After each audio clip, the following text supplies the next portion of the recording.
This is going to be a pretty quick one, guys. We do have some stuff going on. I just want to touch base with everybody real quick today, and you know, hopefully get everybody's day off to a decent start, and hope you all have a good one. Yeah. Actually, I figured out how to keep my chat up. By the way. Oh man, I tell you, you got to have a third person software to even do that. It's kind of crazy. You can figure it out with OBS, but it's kind of a pain. But with this, OBS is awesome though, I have to say. Hi everybody. Lorna. Oh man, I better put my glasses on so I can. Tulika, Teresa, Arizona Raven, what's up? Annette LePaul, BA, yeah. So guys, I am going to try to get this going here pretty quick. Like I want to just go over a few things. Some of the things that we are dealing with right now.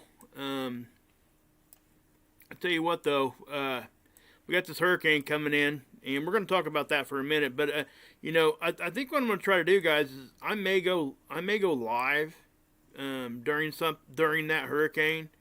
And try to, if you guys want to come over and hang out while the thing's coming in, maybe we could do a kind of like an extended live stream, watching the hurricane come in and see how it's affecting everybody. I think that'd be pretty cool. If everybody else is down for that, I'll try it. Oh, Teresa was in a hospital 2 weeks. Oh, wow. Yeah, hurricane party. Yeah. That'd be cool. Yeah. So I may do that because it's not supposed to come in until later on. It's moving so slow, and we'll get into that. But I will go ahead and Teresa, prayers for you. I hate to hear that you're. I hate to hear that that you was in the hospital. I mean, that is that's horrible. I don't like to hear that about anybody. Oh goodness. Guys, I spent my fair share of time in the hospital. Just so everybody knows that too. I lost 2 weeks of my life due to cellulitis. I don't even remember it. My temperature was 104 for over 8 days. Actually, it peaked up over 105. That's probably why I'm so stupid. I don't know. Anyway. Teresa, yeah, we'll keep prayers for you there. Congestive heart failure on hospice. You're in hospice, Teresa? Hey, Christina, how you doing? Got you a wrench there. Teresa, are you really in hospice? Oh, honey, I'm sorry. Wish we could. Yeah, prayers for you, for sure. For sure. Oh man, I don't know what to say. It kind of smacked me right across the face. I'm sorry to hear that. Oh man, congestive heart failure. Wow. Wow. Guys, that should put things in perspective for you guys. All this stuff that we're getting ready to talk about right here. Guess what? That takes a back burner to what she's going through. People need to. Okay? Understand that. That right there should, make people understand. It really should. Man, Teresa, I am so sorry. Wow.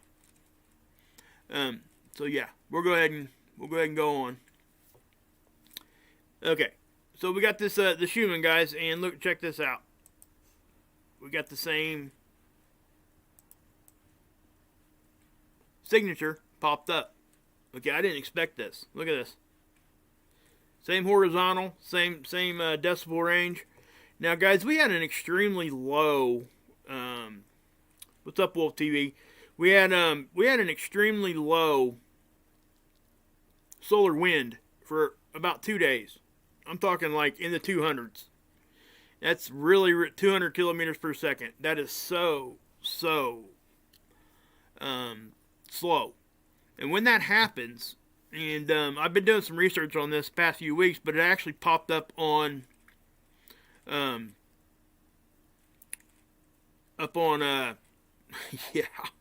man, Teresa, Man, you really threw me for a loop there. I am sorry. Wow. Um, on spaceweather.com, they were talking about that. So, right down here, you see this right here, guys? This is they picked up they call it a pin drop, but they were able to hear it, right? And what it was our magnetic field was extremely quiet on the 12th, right? So the magnometer, picked up a faint but pure ringing signal, he says, and it lasted for more than an hour. Now, what that was a slow hum from the solar wind, and you typically can't hear that because it's usually louder. It's usually moving faster, right? So, and we all understand, that frequency is everywhere. It hums no matter where you're at. It most definitely is the biggest thing, in my opinion, that affects all of us. If you want to put a blanket across the board there. So as you got this right here, guys, again, and we may even go back and look and see this, okay? But let me, yeah. Wow. Man. Wow. You know what, guys? Yeah. Wow. Man. Don't feel bad, Teresa. It's taking me a minute to kind of get my bearings back here. I don't, I really care about people, and when I hear that kind of thing, it just really, yeah. About got me in tears over here. Okay. Now, anyway, we'll try to move on here. So we were talking about, yeah. So you got a low hum here, guys, and and again, you don't hear this unless the wind's really, really quiet. So that's actually what happened, and they were actually, they were able to hear it because the magnetic field wasn't getting pummeled, right? So what we heard was the actual thing that actually makes it loud to begin with, but it got low enough that we were able to pick it up in our tools. Okay, so that's what happened there. I just think it's interesting that's actually what was going on there, because we don't typically see wind that slow, guys. Anything below 300 is slow. It's not something that, we really don't even want to see stuff that slow, because cosmic rays get in. And, that can cause a whole lot of things. So, anyway, let's do this.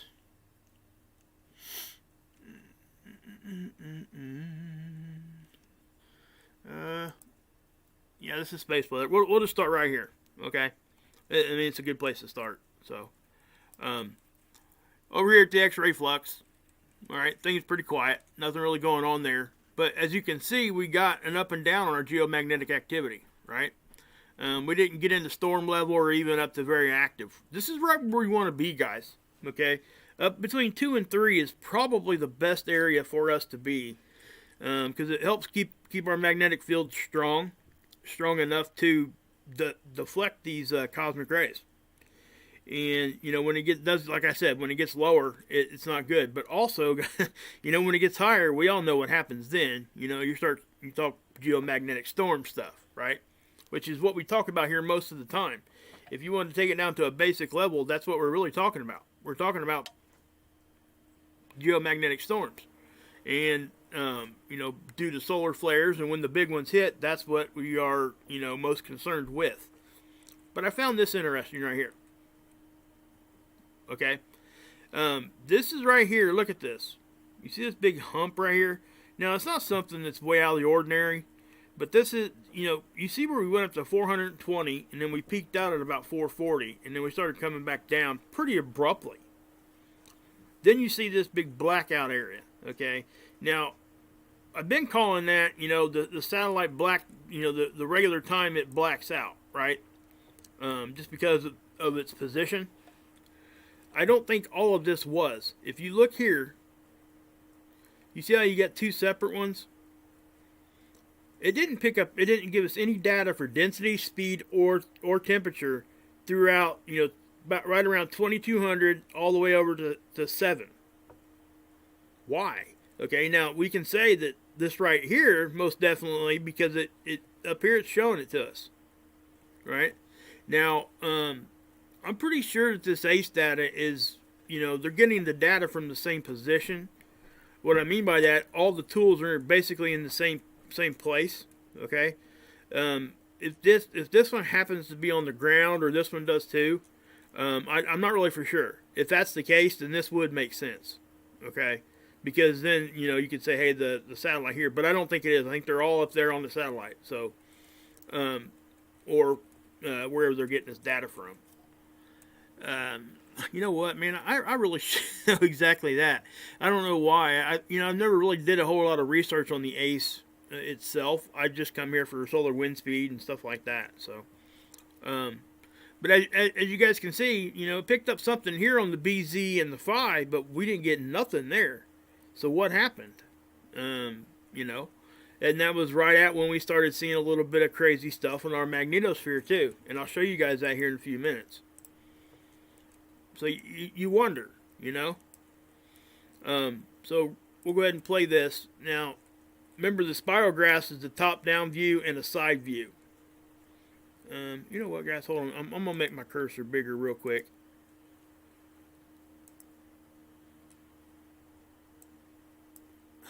Goodness. What did I do that for? That was...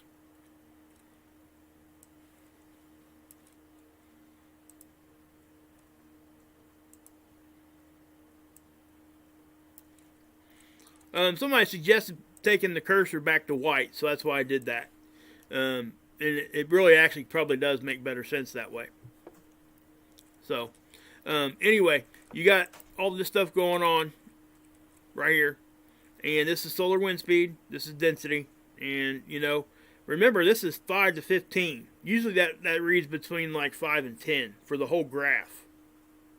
Or even 0 to 10. So it's reading above 15. So if it gets a reading above that, it'll actually plot it. But it's not seeing anything. Now remember yesterday, guys, this range was the same. But do you remember what this looked like? I need to go back and get a capture of it. It was a hump like this all the way down through there. And that just validates what I'm talking about, how that stuff always changes. It really does. You cannot trust this thing out past 2 or 3 days. You really can't. So, as you can see here, the velocities, they're saying it's going to pick up on the 19th. Probably from some coronal hole the tool's seeing or whatever. But yeah. So we got that. And here's the aurora. I guess we could look at this real quick. All right, now when we get solar storms and solar weather, this thing usually does get pretty active. Right? Now you see those little green ones peeking down through there? That's because we were getting, like I said, we were getting some hits there, but if you remember what I just showed you guys, the stuff was on the downtick, and it was already down here at the time this is showing activity. So what's going on there? The density didn't go crazy. The temperature and everything was falling back down into normal range. So what's going on? You have to, you wonder that. I don't know exactly what is going on, to be honest. But this is our sun right now. And, you got the horizontal equator. And it looks like the coronal holes are starting to close back up a little bit. Now, you got this here. Remember the parallax effect. Anything that's on the sphere, when it gets to the side, it will look smaller than what it does when it's up right here in front of you. Right? So you got the southern coronal hole that's always there, and the northern one. Now you guys can see how intense the northern one is right now. It wouldn't really take all that much for the atmosphere to open up here on the sun, and for all that just to kind of, bombard us. In my next stream, I'm going to show you guys a couple captures of the sun when we had extremely significant coronal holes. And what I'm talking about, I'm talking like half the sun. It'll surprise people that's never seen it before. Matter of fact, it's almost scary looking. But it's nothing to be scared about. It's just saying how normal that is. And it helps explain that, hey, when we get these solar wind streams, they can last for a week. If it's big enough. So, that's one thing I would say to that. I'm going to go ahead and click out of that space weather one because I don't want to burn up the... So here's the CME tracker again, guys. Um, there you go. That's what happens with this stupid thing. I make this thing big and it doesn't do its thing. Anyway, I'm trying to get it out of the way. Maybe I should just minimize it for now. You know what? I think I will. So, anyway, you got this. This is the CME tracker. And you got no update. It hasn't updated since the one it showed on the 7th. Why? I can't give you a good answer on that. Did they not want us to see something? Because there's been multiple ejections off the sun. Now, none of them I don't think were coming right at us, except for maybe a small flare that we seen. But, you know, why? Why wouldn't they just go ahead and... This tool should be updating, and it's not. So we got seeds over here, and we're going to take a look at this. We're going to push start on that one, and that is the 14th. And you're going to see a couple little blasts come out here. They're not huge, okay, but this is activity. And pay attention down to here, because I'm going to show you guys something that showed up on the magnetosphere here. So we'll go to the next day. Yeah, that doesn't surprise me. My gosh. So you guys seeing that firsthand. It's 6 Eastern right now. So UTC is like, that's what, 10? So there's 10 hours at this, no data right now. They'll drop it back in there, but why? Why are they waiting like that? It just makes no sense to me why they do this. It really doesn't. You know, unless they're trying to do something nefarious, trying to doctor the imaging or something. And I do think that some of that stuff's going on right now, guys. And not necessarily on all this, but more so on some of our satellite tools that's looking at our planet, our atmosphere and stuff. I really truly do think that some of that is actually happening. You know, unfortunately, I don't like saying it, but it is what it is. So we'll go over here to, well, it'll probably give us some data on stereo A. Now, guys, you can see this. See this right here? Okay, you can see it over here too. Maybe I'll zoom in for you guys. Now, remember, stereo A is extremely pixelated. The definition that we get on this, it just doesn't give us a very good look. Okay, we can just get direction basically off of this thing. Every once in a while, we'll catch something there we can actually see.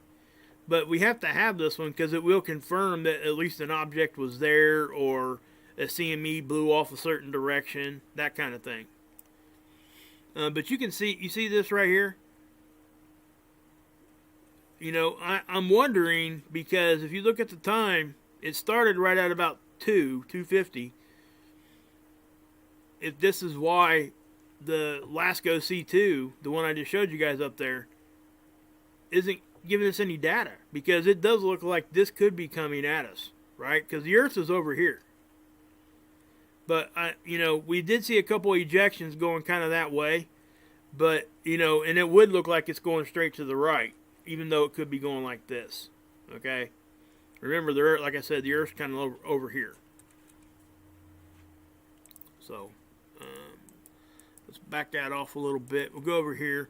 Here's the geoelectric field model now, guys. You know, when we're not getting whatever going on here, we can see that we're still getting hits. Right? So why? Why are we getting hits here and there's no increased solar wind or any kind of activity that should actually be happening? So, you know, so that just proves that solar wind speed isn't always the tell-all. You can... Here.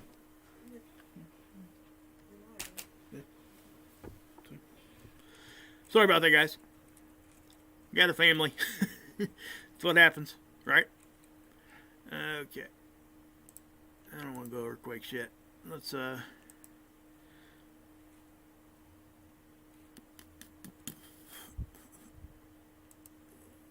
so this is back over here at ISWA, right? Here's our magnetosphere models. Now, again, remember what I said. You know, I just showed you guys those models saying that, you know, the wind speed isn't that high, the density is normal. So why would we be taking hits on our magnetosphere? Because we are. Let me show you. This is the one. This is our magnetosphere model. The one. Remember, the sun is off to the right. Okay. And look at the timestamps. Okay, you see that right there? Where'd that come from?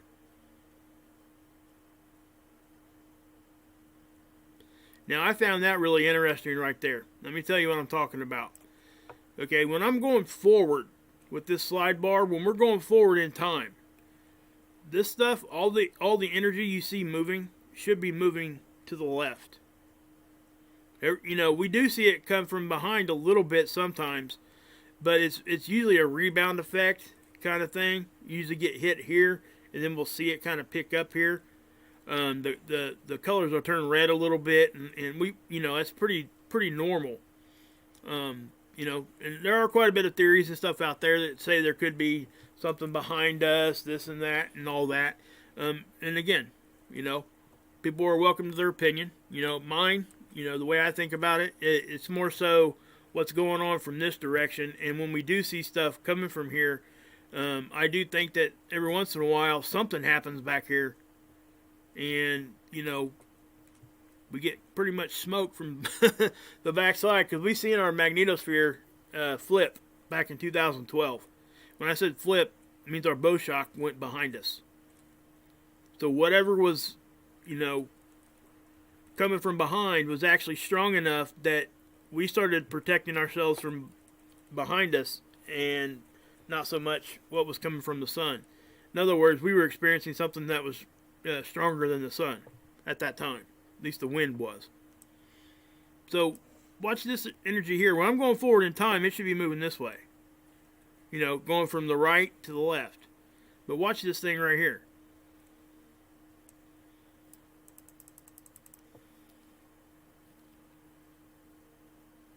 You see it start moving to the right?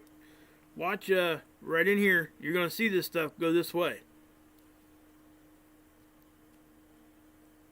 Okay? And then you see it start tilting. You see this? And we've seen this stuff before. And then you can actually see how our magnetics are protecting us, trying to, from something over here. You know, there's really no other, or something's pulling our magnetics that way, is what I'm trying to say. It doesn't necessarily have to be something coming from that direction. But these other models confirm what I'm talking about here, and I'll show it to you here in just a second. And again, you know, that pressure is actually inside pretty good. Okay, that's not something we've not experienced before, but it is something that is above normal. It's pretty much, if it stays outside that dotted line, which is a satellite orbit line, we're good. Okay. But you seen that right there. That was probably the most intense hit, and that was right around the 1800 hour. We seen a spike there on that graph at that exact time. So something happened there, and I don't know what. But you know, it's almost like it exposed some cracks and stuff in our magnetosphere too. You can kind of see it going around through here.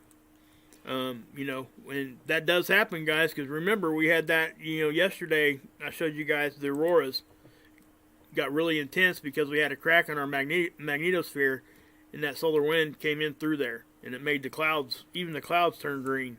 Not just auroras, it made the clouds appear green, I should say. So we'll go up here and we'll look at the solar wind map itself, but look right here, okay? Notice the position. It's the same as over here.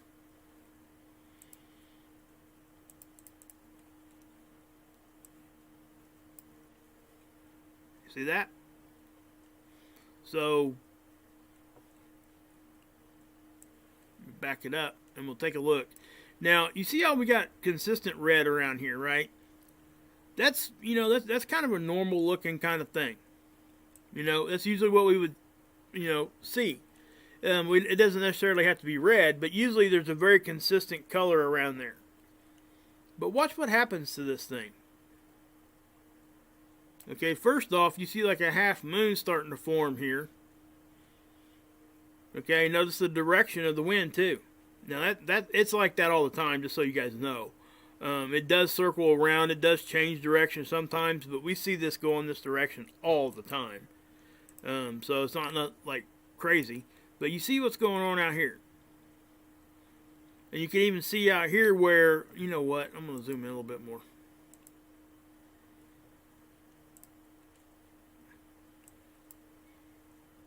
It's kind of doing one of these numbers, right? And you see it's starting to get a little hazy right there. So let me go ahead and get this thing moving some more.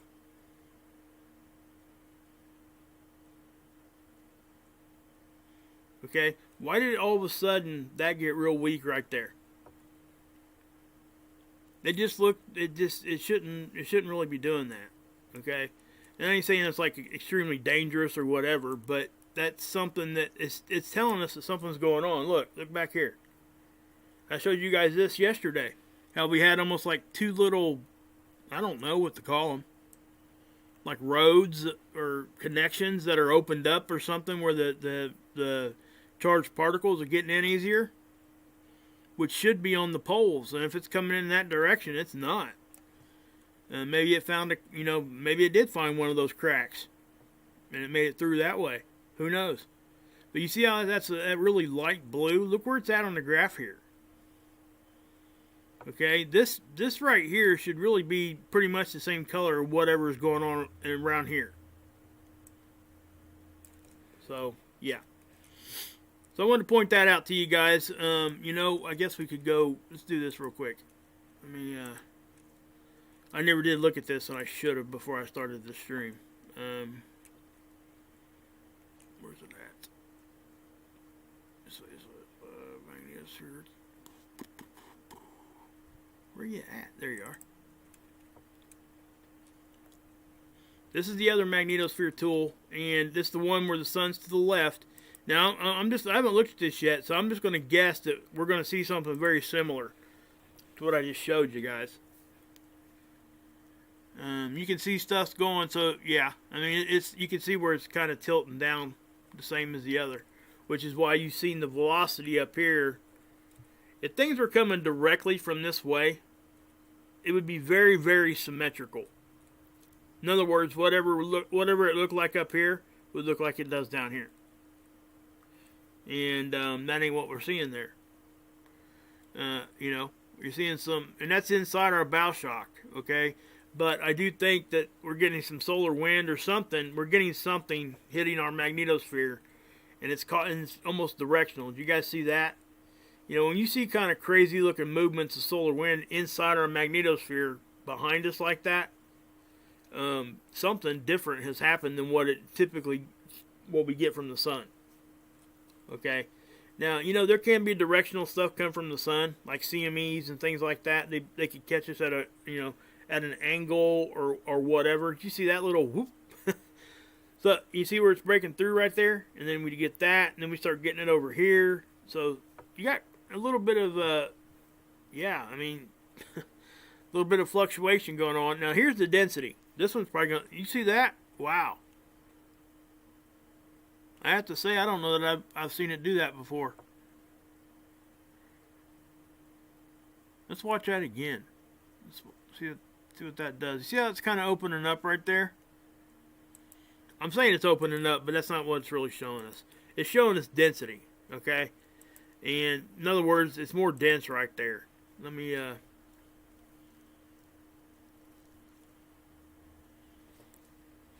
I really take notice when nothing happens out front and then we see something happen in the back without something happening out front first.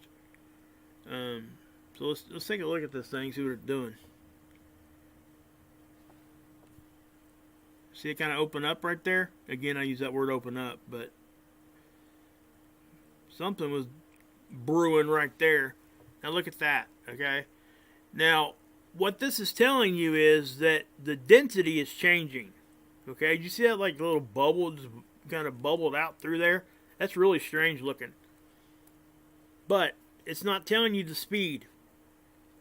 So if the particles are staying the same density and moving at different speed, that would be okay. That's exactly what this would look like. Okay, So when we get a faster hit in the front, it will pull some of those dense particles and blow it on back. And sometimes that's what we see. But this looks like, like we're doing our little capacitor thing again. Like we're catching something here and we're building some energy and then it just shoots right on out the back. Whether that's happening or not, can't say 100%. But then again, here's the pressure. And you can definitely see how we're tilted down. Our magnetics are. Okay? Our magnetics are trying to compensate for something here.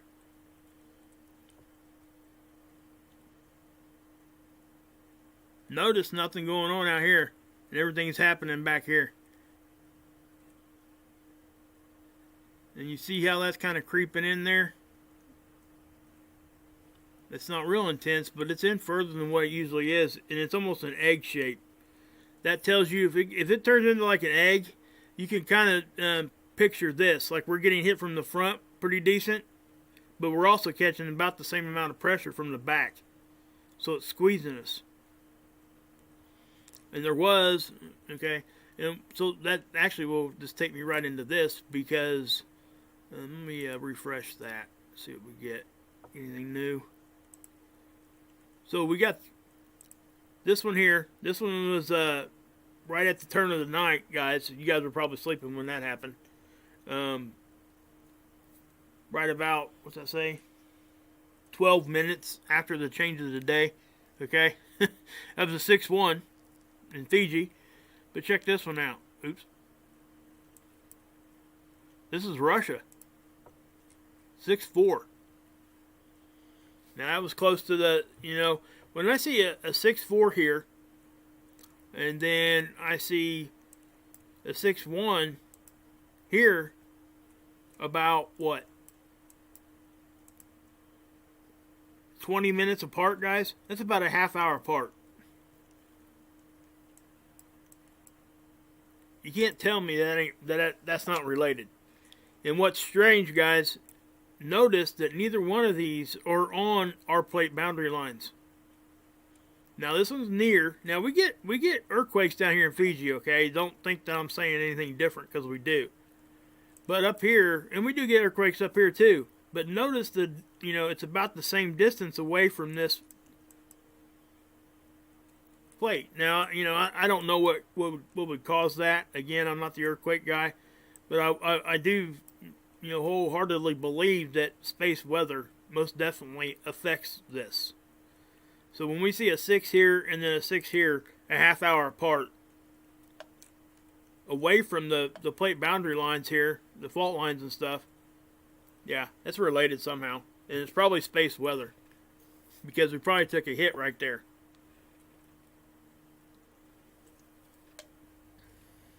We did take a hit right around 1800, which would have been about 4 hours before this. But, I don't know if that would be related or not. It's kind of far out from it. But there's a 2-8. Okay, so I'm going to... Where did I... Oh, okay. So, I thought didn't I add a shortcut there? Thought I added a shortcut, guys. Sorry. We'll go through Mr. MBB his web page here real quick. If you guys go over here and you click on weather, he's got a weather tab. It takes you to windy.com. Okay. So, yeah. So if you're looking at this map, and you guys can change this, your settings however you want to set it. Okay, this is current right now. Now, if I hit play right down here, it's going to give us like a forecasted view. Can I zoom in? Yeah. Okay. So, first thing I'm going to do is change the settings to miles per hour. Okay, I think it's up here. Yep. Okay, so I'm making sure we're on miles per hour and not kilometers because that's what most of us, at least most of us here probably understand that better. We can relate better. But notice, guys, how far this is offshore right now. This thing is moving really, really slow. So what's going to happen is this isn't even going to come on land until, well, let's hit play. Let's see what happens here. And this is just this model. This is its prediction. Okay. I wonder if we could speed that up. I wonder if I could. Yeah. I went too far here. I'm trying to get back to where it's going to hit land. So right around 3 a.m. it looks like, guys. Right about there. Maybe we can go a little further to 4 a.m. That, according to this model, at 4 a.m. this thing's coming on land. Okay, and where's it coming in at?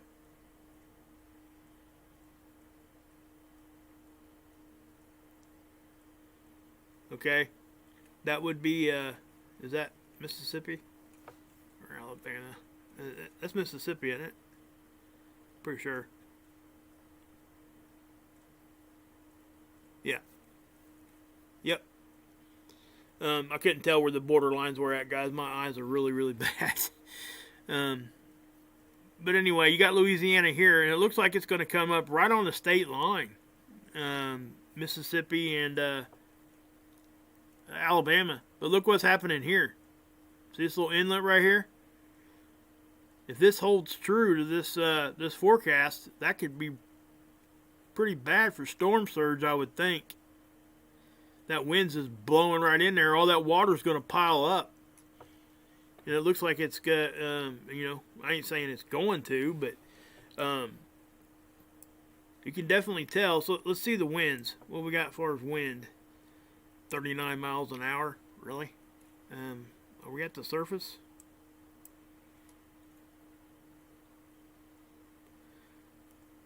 I got my mouse so big it doesn't want to pick this thing up. That's crazy. Anyway, so you got that. Now, listen. If this comes in right here, this is the strongest part of the hurricane. Okay, this side. They're always talking about the northeastern part of the eye wall here. Okay, when that comes on, it's because that wind is really wrapping around, and it's usually out over the water. So there's no land to slow it down. That's why the backside typically doesn't get the stronger winds. And let me back out here, and you can clearly see that. You see this right here? See how it's stronger here? It comes on here and it really takes a hit from the land. But look what happens once it gets back out over the water. It starts speeding back up. And what's that do? It continuously feeds that where it's already moving fast. So it's just going to make things faster. But it doesn't look like, this may come in as a Category 3. If it does, that would mean it's a major hurricane. But if it does make it to Category 3 status, it's going to be kind of a weak Category 3. But I think the main risk here, guys, is the torrential rains and stuff that's going to accompany this stupid thing. Okay? It's moving so stinking slow. They're already getting rain from it. Let's back it up to right now, so we can see where we're at. Okay, that's where it's at right now. Well, actually, no, it's not. It's right there. Okay, so you can see how they're experiencing winds and stuff right now. I could probably take you over to Weather Channel. I'm not going to because they don't like people to use their stuff even for 2 seconds. So many people's live streams and their videos have gotten yanked down for just showing it. I'm talking like a 5-second clip. But yeah. So what we'll do is we'll look at the rain and thunder right here. Let's go to the radar and satellite and see what we got.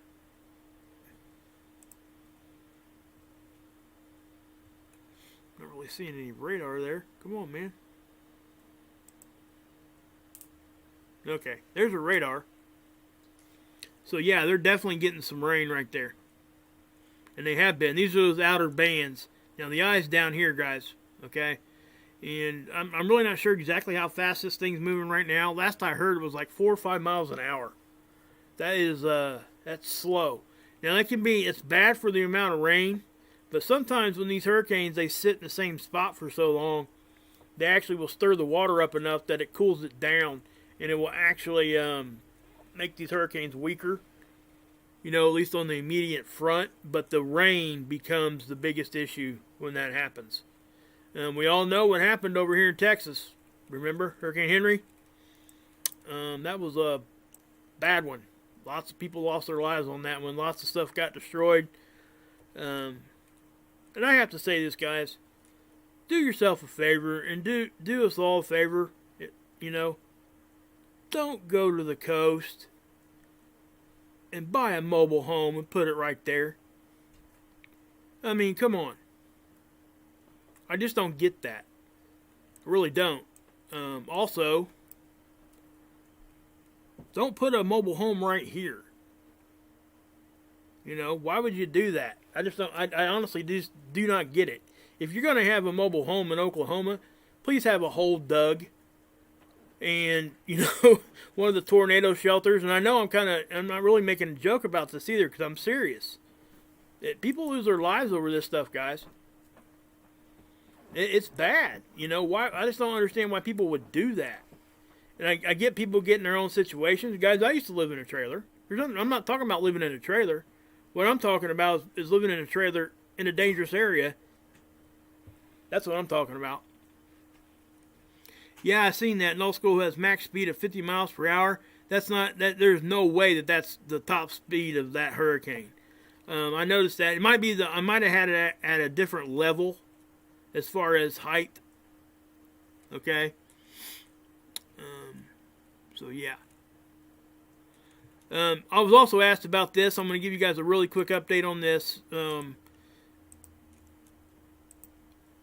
I'm glad you guys are taking interest in this because I do like this. Let's see here. What is today? 15th. Remember on this tool, guys, you're not going to get. It's got like a 3-day lag, just so everybody knows that. You're not going to get a total up-to-date, real-time view of this. Okay. So here's that HI2 that we showed you guys. Remember, and it looked like this object here was, attaching to Venus there at some level. And we can't tell exactly where this thing is at. Okay, whatever that thing is, we don't. I don't know what that thing is. So, with that being said, if this thing was way out far away from the satellite, or if it's way close, it will make a difference on how big this thing is and where it's actually at. Okay, I'm gonna be really, really interested to see, hearing about. Well, I don't know how long it's going to take. Well, I guess it's going to take about the same time next year. We'll look at it again same time next year and see if this thing shows back up. Because it is moving pretty close to the same speed as the background stars are. So, that lends us to believe that it's kind of moving roughly at that speed. But something else I do want to point out again, guys. I want you guys to look at this. We are still seeing this little pulsation of light right here. I'm going to zoom back in a little bit here because you guys can see it better. Now, when I look at stuff like this, I try to eliminate, tool flaws. If this is a tool flaw, I want to know. You know what I mean? That way we can just quit talking about it. Because it's not something we should be even, wasting our time on.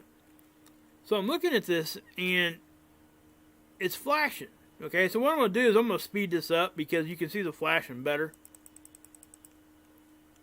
That's too fast. Wow. Okay, you see, look, and this is Earth. None of these other objects are flashing. Why is Earth? Now I get that if you look down here in the corner,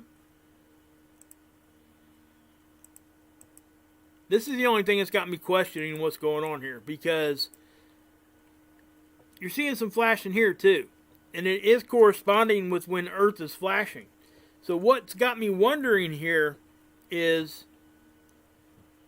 if we're actually somehow putting some energy out that this tool is picking up, it would have to be coming from us. Because the rest of the planets aren't seeing it. It ain't happening there. but yet the tool is picking it up too over here. So it would mean that the source would be here with us. So, you know, I'm really trying to understand what this tool is actually doing and showing and all that kind of thing. But when I don't see the other planets like flashing at the same, you know, time, or even, I mean, look how it's evident right here. Look at that. Let's go back in a little bit more.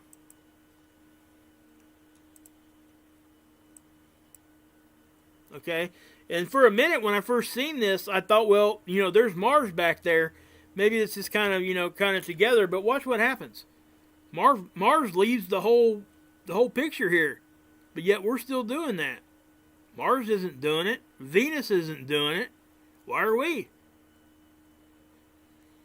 Okay, now don't anybody freak out over this little half circle here either. That is a known tool issue. Okay, we used to call it the parachute bomber because you could actually see it come across here, and it would look like it would deploy a parachute. But it was a tool flaw. Okay, it's a tool issue. It's showing you little parts of what's inside the camera. It's a reflection, guys, pretty much. I got fooled by that thing for months. So, yeah. And that's what I mean. If this is a tool flaw, I want to know. I don't want to know months from now. So, yeah. Let's back off some more. I guess I could show you guys, you know, why I got you here. What we will do here. Let's go over here and take you to HI1. I'm going to use the same time frame. Okay, now don't freak out when you see CMEs on this thing, because it looks intense. Okay, so obviously, yeah, you guys can see how that's pretty intense looking, right? And this here too, again, nothing is exploding there. Look what's happening. Remember what I said before this came on the screen 2 days ago? Every time a planet that's, you know, reflecting light or giving its own light is on the edge of these cameras, the field of view, it will do this no matter what object it is. So please don't let somebody tell you that something's exploding right here, because it's not. You're seeing a light anomaly is what you're seeing. You guys can reproduce that, guys, with you know, you guys ever seen, I'm sure you guys remember them, the holographic baseball cards, where you could take them and you move them and they would actually change. You could see them, like, it would almost put them in motion. Well, that's kind of what you're seeing here, okay? Those lenses are kind of like that, and when it catches light the right way, it'll do that kind of stuff. So, you know, when you see CMEs on this tool here, they do look very, very intense, okay? Remember, the sun's right here next to the chat box. So when that stuff's blowing off like that, again, this is normal for this tool, okay? I've watched this tool now with, oh man, probably 3 or 4 years now, and I've seen some crazy stuff. Now, it is a good tool to see because it does show, you know? See all that flashing and stuff going on there? Those are, a lot of times, that's the sun actually having the CME, and then you'll see it come out afterwards. And it is a good thing to look at, you know? Sometimes we catch some pretty cool stuff on this thing. But I haven't showed it to you guys in a long time. You know, as of late, I've been showing it to you. But I quit showing it for almost a year. And the reason why is because the Navy took its site, the Secchi site, off their website. You can't access it anymore. So,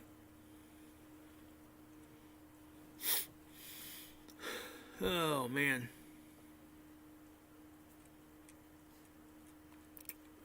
Okay. So, what I'm going to do here, guys, is we're going to back that off like that. Let's go ahead and just take that out of there.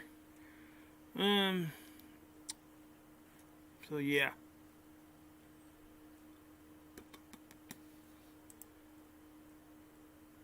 Let's see if this thing is going to update.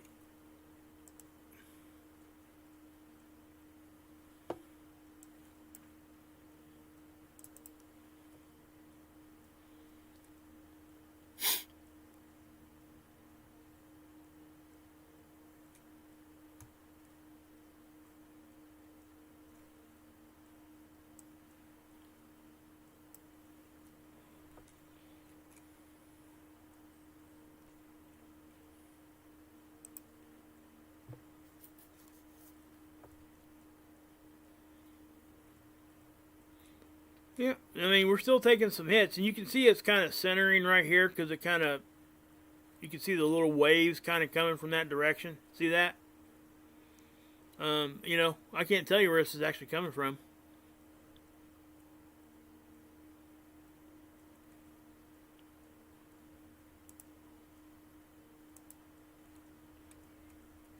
Oh man, let's do this.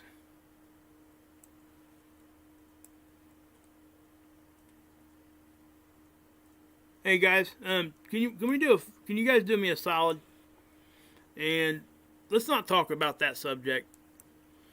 And everybody's entitled to their opinion, okay, with the flat Earth thing. And I'm not going at anybody that believes in flat Earth. Please don't take that like that, okay? But when we talk about this subject, people are so polarized on what they believe. It always, 100% of the time, leads to an argument, to a bad one. Okay, you know, there's a lot of things get said on both sides, is what I'm trying to say. It becomes very personal, very quick. So if you guys would just kind of, you know, if you're going to talk about that, which I'm not going to erase or go at anybody on this, you know, just kind of, you know, I haven't seen anything in here that's going to say, hey, you know, I'm going to kick anybody or anything like that. I'm trying to nip a problem in the bud before it happens. There's so many channels out there that, you know, like the debunking channels and stuff like that, the debates. Man, when those things, when the flat Earth debates come on, it's so heated on both sides, it's crazy. And you guys know how I deal with this, right? You know, anything I'm trying to show you guys, anybody watching my stuff knows that we have to accept something that the mainstream is not. So we have to be willing to have an open mind on everything, okay?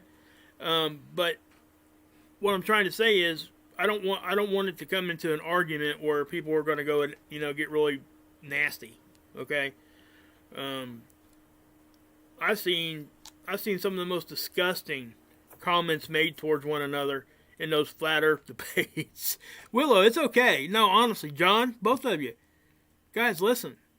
You can have your opinion, honestly, and you can voice it. Please do. But I'm not saying it typically about this particular subject right here, this conversation here. I'm talking about stuff that could happen. If everybody is cool, you know what I mean? We're good. I really truly believe that. I mean, Teresa, don't be sorry. For what? I mean, yeah, I mean, there's nothing to be sorry about. So, yeah, honestly, people can have their opinions, and you guys looks like you guys have been pretty respectful with each other in here, okay? You know, and obviously people are probably wondering, what's your position on flat Earth? Well, guys, you see what I show you, right? So you guys probably know that I'm not a flat earther, okay? I'm not saying that people can't have that opinion. I just think that there's a lot of things that would have to be proven. I would have to, for myself, I would have to see a completely working model to even give it a second thought from this point, because I've watched so many debates and stuff. And, you know, at first I was trying to think, well, maybe, you know, this, that, and the other. I gave it a fair shot in my own mind, okay? So, yeah.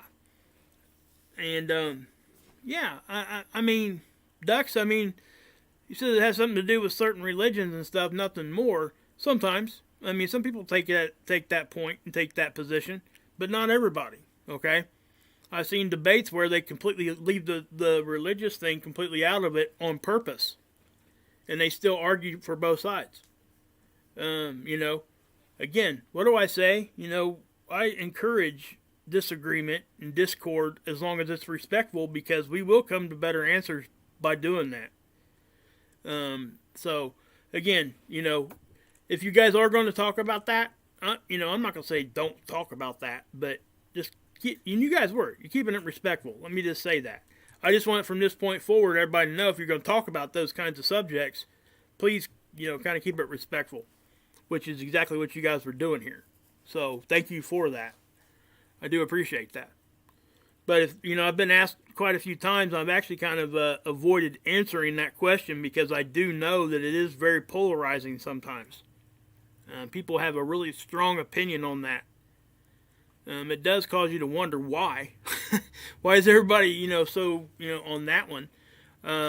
I guess for most people, it's hard to wrap their brain around how somebody could think that the Earth's flat, and then on the other side of it, it's hard for them to think that once they show their evidence that we would think anything other than, right? So,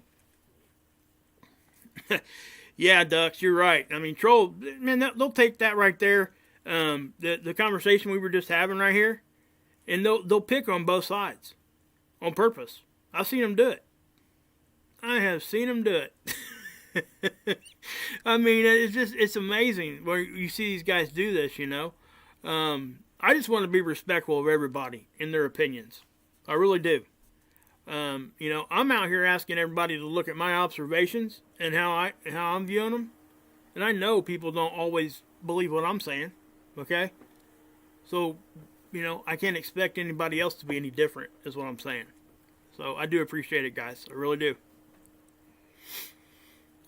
Yeah. Okay.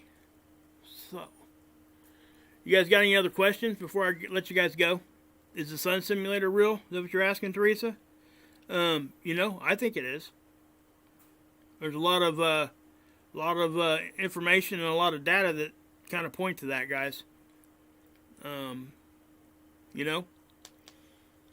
So as far as that goes, guys, if you want good information on, Scott and Claudia wrote a book on that, on the sun simulation, and Jeff P. Obviously, Jeff P. I mean, he did a lot of work on that. So, it's basically what his channel was about for a very long time. It still kind of is, I think. Jeff's a great guy too, guys. So go check him out.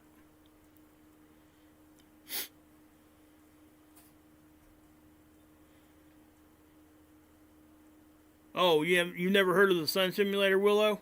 Oh man. Yeah, guys. I'm telling you, there's patents for it. Okay, that's one thing that I can actually say. There's patents for those devices. Now I know people think, well, how can you, get that kind of heat and this and that from something that, basically you have to plug in or whatever you want to say there, has some sort of power source for, right? Well, guys, I can say this. Let me tell you this. This is how I look at it. I worked in printing for 20 years, and we used UV bulbs that were 5 more times powerful than the sun. The sun's rays hitting us 93 million miles away, right? In other words, when I walk outside, the sun that I would experience would be 5 times less of that bulb, okay? When the bulb started going bad, and it wasn't curing the ink, right? So we wouldn't change the bulb. You want to know why? Because they were like $500 a piece. And believe it or not, the main part of the energy did not come from that bulb. We used a series of reflectors, and we angled it in such a way and focused it to a point that, and it wasn't like a pinpoint, it was like a curtain area, and it would dry the ink. So we would get in there and adjust the reflectors or clean them off, whatever needed happening, and it would start working again. So I can tell you that just by adding reflectors and lenses and stuff, it is most certainly possible to generate the heat needed. Thanks, Christine. Appreciate you being here. Thanks for volunteering to do that, by the way. Tell her thanks, guys. It's a hard job being a mod, I'm telling you. Especially when you get into a room where people are just, the trolls are rampant. I've been in them, man, and I'm telling you, I'm talking deleting death threats and everything else. It's crazy. But yeah. Teresa, you keep us updated, girl, okay? If we can help you in any way, please let us know. We will be praying for you 100% of the time. I consider everybody here my friend, at some level. At the very least, I care. Just being a human being.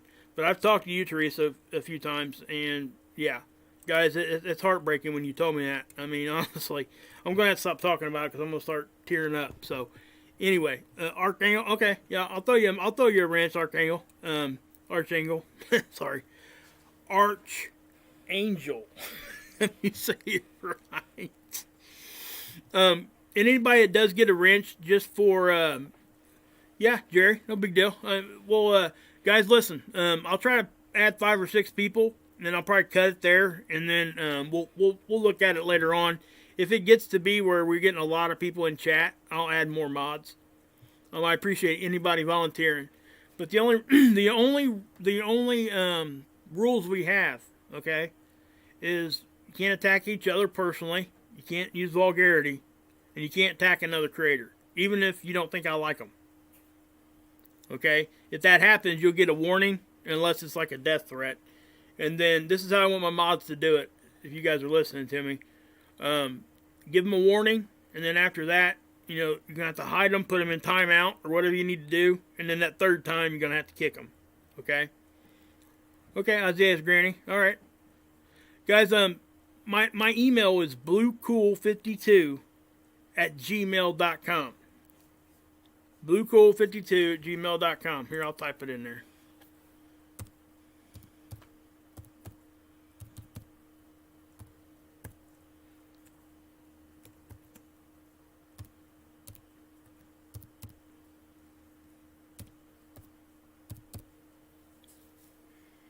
Oh, man. I put all caps. Wow. What, man, I'll tell you. Ooh.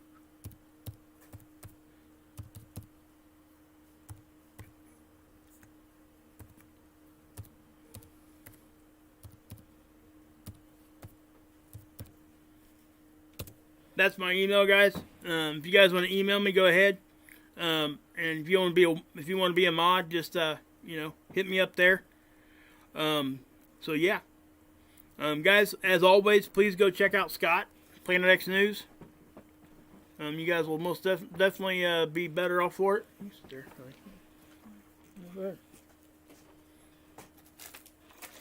Excuse me. So yeah, check him out, and Trinity, red or blue pill, hi ho Kermit the Frog here. That is her channel name. I know it's crazy, but yeah, she's recovering from breast cancer right now. Go check her channel out. She's been doing some videos and stuff. She came from over at Marfugal. Most people know who Adam is. Adam Marfugal. Yeah. So most people like going over checking him out. I do too. Me and Adam are friends. So yeah, check them out. And Mark Pyers, guys, please check him out. Matter of fact, I am most definitely going to take you guys over there for a second, because he needs more exposure than Teresa. If you have not listened to Mark yet, please go over here. It will put a smile on your face immediately.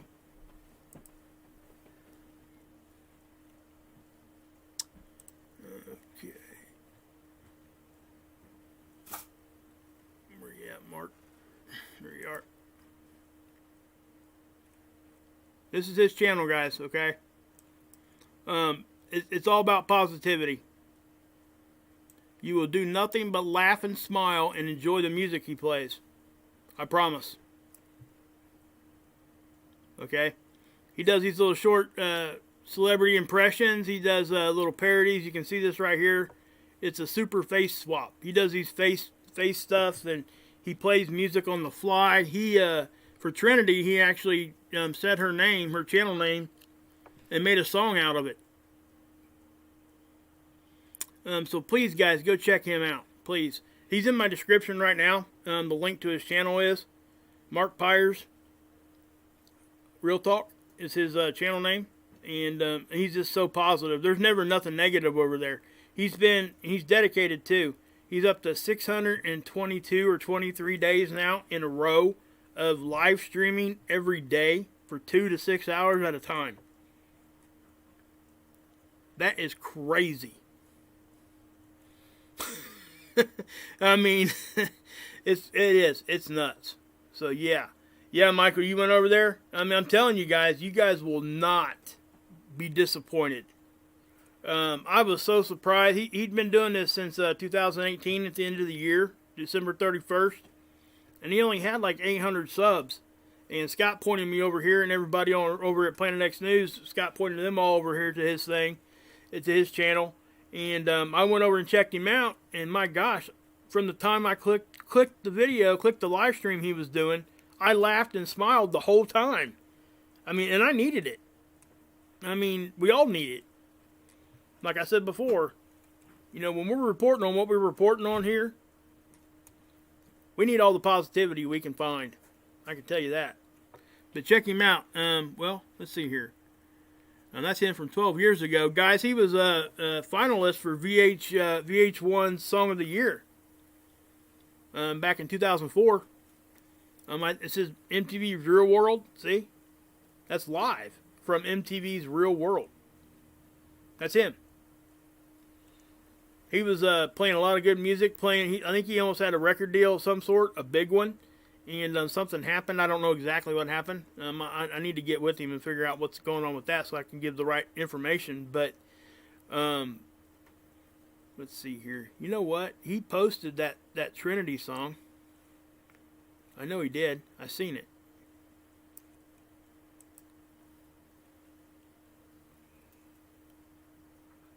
Real talk. Here it is.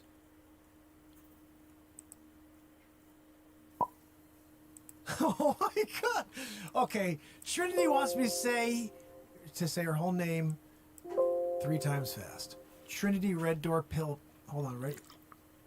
Trinity Red Door Blue Pill. Hi ho, Kermit the Frog here. Trinity Red Door Pill. Okay, Trinity Red Door Blue Pill. Okay, I make music out of it. Ready?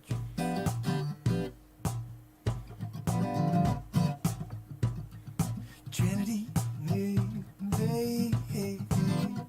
Hey, Trinity, red door, blue pill, hi ho, Kermit the Frog here. Red blue pill, hi ho, Kermit the Frog here.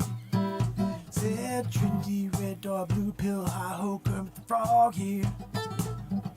Trinity, red door, blue pill, hi ho, Kermit the Frog.